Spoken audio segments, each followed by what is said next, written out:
One of the first lessons everybody will say to you as a gardener is you need to learn patience. And while that is largely true, sometimes if the budget allows, it's definitely worthwhile spending a little bit more to buy a bigger size plant.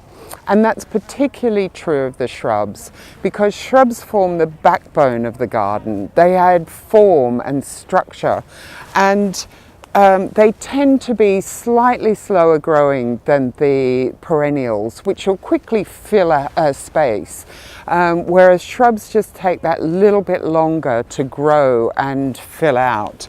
But if you want something, and particularly if you're starting a garden from scratch, if you want something to make your garden look that little bit more mature and well established, then one of these larger sized shrubs is absolutely crucial.